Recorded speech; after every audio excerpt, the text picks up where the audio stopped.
ನಮಸ್ಕಾರ ಸ್ನೇಹಿತರೆ, ಇದು ನಿಮ್ಮ ಪ್ರಜಾವಾರ್ತೆ, ನಿಮ್ಮ ನಂಬಿಕೆಯ ಸುದ್ದಿ ಮಿತ್ರ.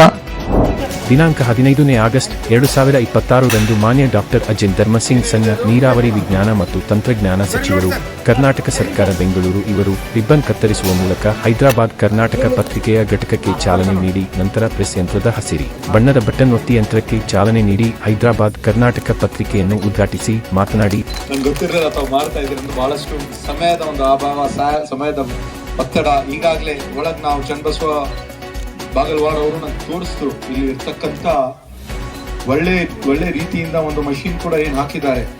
ಈ ಒಂದು ಹೈದರಾಬಾದ್ ಕರ್ನಾಟಕ ನೋಡಿದ್ರೆ ವಿಜಯ ಕರ್ನಾಟಕ ಟೈಪ್ ಇದೆ. ಇಲ್ಲಿ ಇರ್ತಕ್ಕಂಥ ಆ ಒಂದು ಮಟ್ಟಕ್ಕೆ ಬೆಳಿಬೇಕಂತ ನಾನು ಕೂಡ ತಮ್ಮೆಲ್ಲರಿಗೆ ಶುಭವನ್ನು ಕೋರುತ್ತೇನೆ.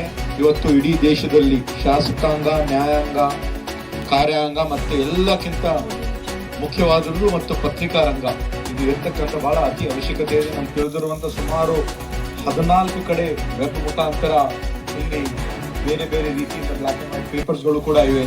ಆದರೆ ವಿಶೇಷವಾಗಿ ಇವತ್ತು ಹೈದರಾಬಾದ್ ಕರ್ನಾಟಕ ಕಲರ್ ಉದಾಹರಣ ಏನು ತೆಗೆದಿದ್ದಾರೆ, ಅದ್ರ ಜೊತೆಯಾಗಿ ಸುದ್ದಿ ಮೂಲ ಇದೆ, ಮತ್ತೆ ರಾಯಚೂರು ವಾಣಿ ಇದೆ, ಮತ್ತು ಇನ್ನೊಂದು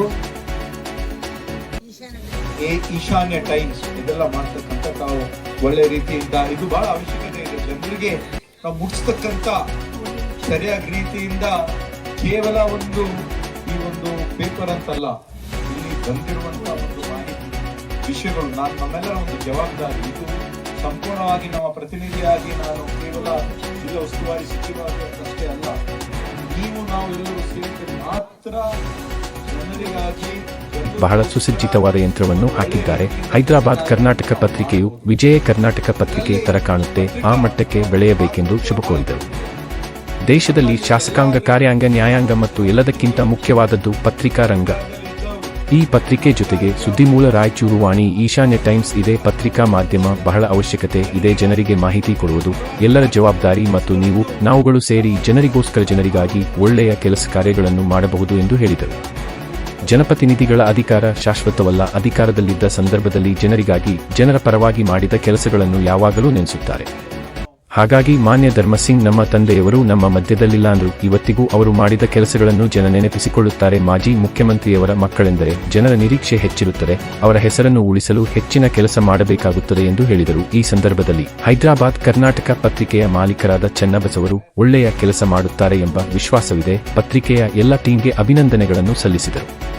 ಈ ಸಂದರ್ಭದಲ್ಲಿ ವೇದಿಕೆಯ ಮೇಲೆ ಬಂತೇಜಿ ಸ್ವಾಮಿಗಳು, ಬೆಂಕಿಬೆಳಕು ಪತ್ರಿಕೆಯ ಸಂಪಾದಕರಾದ ಆರ್ ಗುರುನಾಥ, ಕೆ ಶಾಂತಪ್ಪ, ಮಾಜಿ ಉಪಮೇಯರ್ ಸಾಜಿದ್ ಸಮೀರ್, ಯೂನಿವರ್ಸಿಟಿ ಸಮಿತಿ ಸದಸ್ಯರಾದ ಮಲ್ಲೇಶ್ ಕೊಲಿಮಿ, ಜಗನ್ನಾಥ ಸುಂಕಾರಿ, ಮಾಡಿಗಿರಿ ನರಸಿಂಹಲು ಇನ್ನಿತರರು ಉಪಸ್ಥಿತರಿದ್ದರು. ಧ್ವಜಾರೋಹಣ ಕಾರ್ಯಕ್ರಮದ ಬಳಿಕ ಶಾಲೆಯಲ್ಲಿ ಮಕ್ಕಳಿಗಾಗಿ ಸಾಂಸ್ಕೃತಿಕ ಕಾರ್ಯಕ್ರಮ ಆಯೋಜಿಸಲಾಗಿತ್ತು. ಈ ವೇಳೆ ಕೆಲವು ಮಕ್ಕಳು ಶಾಲೆಯ ಮುಖ್ಯ ದ್ವಾರದ ಮೇಲಿದ್ದ ಕಾಂಕ್ರೀಟ್ ಚಾವಣಿ ಛಿದ್ರ ಮೇಲೆ ಹತ್ತಿದ್ದರು ಎನ್ನಲಾಗಿದೆ.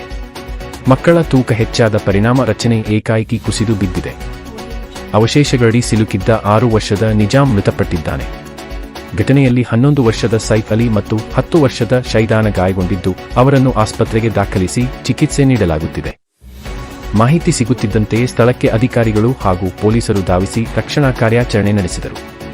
ಗಾಯಾಳುಗಳನ್ನು ಆಸ್ಪತ್ರೆಗೆ ಸಾಗಿಸಲಾಯಿತು. ಘಟನೆಯಿಂದ ಮೃತ ಬಾಲಕನ ಕುಟುಂಬದಲ್ಲಿ ಆಘಾತದ ವಾತಾವರಣ ನಿರ್ಮಾಣವಾಗಿದೆ. ಶಾಲಾ ಕಟ್ಟಡಗಳ ಸುರಕ್ಷತೆ ಹಾಗೂ ಮಕ್ಕಳಿಗೆ ಕಾರ್ಯಕ್ರಮಗಳ ವೇಳೆ ಸೂಕ್ತ ಮೇಲ್ವಿಚಾರಣೆ ಇರಬೇಕೆಂಬ ಪ್ರಶ್ನೆಗಳು ಇದೀಗ ಎದ್ದಿವೆ. ನವದೆಹಲಿ, ದೇಶದ 80ನೇ ಸ್ವಾತಂತ್ರ್ಯ ದಿನಾಚರಣೆಯ ಅಂಗವಾಗಿ ಪ್ರಧಾನಿ ನರೇಂದ್ರ ಮೋದಿ ಅವರು ದೆಹಲಿಯ ಕೆಂಪುಕೋಟೆಯ ಆವರಣದಿಂದ ದೇಶವನ್ನುದ್ದೇಶಿಸಿ ಭಾಷಣ ಮಾಡಿದರು. ಈ ವೇಳೆ ಅವರು ಧರಿಸಿದ್ದ ವಿಶೇಷ ಪೇಟವು ಎಲ್ಲರ ಗಮನ ಸೆಳೆಯಿತು. ಕೆಂಪು ಬಣ್ಣದ ಟೈ ಅಂಡ್ ಡೈ ಶೈಲಿಯ ಪೇಟಕ್ಕೆ ಉದ್ದನೆಯ ಹಿಂಬದಿಯ ತುದಿ ಇತ್ತು. ಪ್ರತಿ ವರ್ಷ ಸ್ವಾತಂತ್ರ್ಯ ದಿನದಂದು ವಿಭಿನ್ನ ಶೈಲಿಯ ಪೇಟ ಧರಿಸುವ ಮೋದಿ ಅವರ ಸಂಪ್ರದಾಯ ಈ ಬಾರಿಯೂ ಮುಂದುವರಿಯಿತು. ಇದೇ ವೇಳೆ ಪ್ರಧಾನಿ ಮೋದಿ ಅವರ ಭಾಷಣದಲ್ಲಿ ಮಹಿಳಾ ಮೀಸಲಾತಿ ಪ್ರಮುಖ ವಿಷಯವಾಗಿ ಪ್ರಸ್ತಾಪವಾಯಿತು. ಲೋಕಸಭೆ ಹಾಗೂ ರಾಜ್ಯ ವಿಧಾನಸಭೆಗಳಲ್ಲಿ ಮಹಿಳೆಯರಿಗೆ 33% ಮೀಸಲಾತಿಯನ್ನು ಶೀಘ್ರವಾಗಿ ಜಾರಿಗೆ ತರಲು ಎಲ್ಲ ರಾಜಕೀಯ ಪಕ್ಷಗಳು ಬೆಂಬಲ ನೀಡಬೇಕು ಎಂದು ಅವರು ಕರೆ ನೀಡಿದರು. ಮಹಿಳೆಯರ ರಾಜಕೀಯ ಪಾಲ್ಗೊಳ್ಳುವಿಕೆ ಹೆಚ್ಚಿದರೆ ದೇಶದ ನೀತಿ ನಿರ್ಧಾರ ಮತ್ತು ಆಡಳಿತದಲ್ಲಿ ಹೊಸ ಶಕ್ತಿ ಬರಲಿದೆ ಎಂಬ ಸಂದೇಶವನ್ನು ಪ್ರಧಾನಿ ನೀಡಿದರು.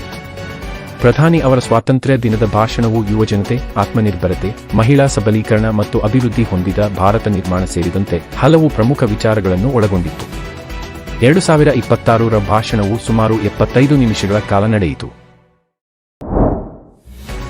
ಇಂತಹ ಪ್ರಮುಖ ಸುದ್ದಿಗಳಿಗಾಗಿ ನಮ್ಮ ಚಾನೆಲ್ ಅನ್ನು ಸಬ್ಸ್ಕ್ರೈಬ್ ಮಾಡಿ, ವಿಡಿಯೋಗೆ ಲೈಕ್ ಮಾಡಿ ಮತ್ತು ನಿಮ್ಮ ಅಭಿಪ್ರಾಯವನ್ನು ಕಾಮೆಂಟ್ ಮಾಡಿ.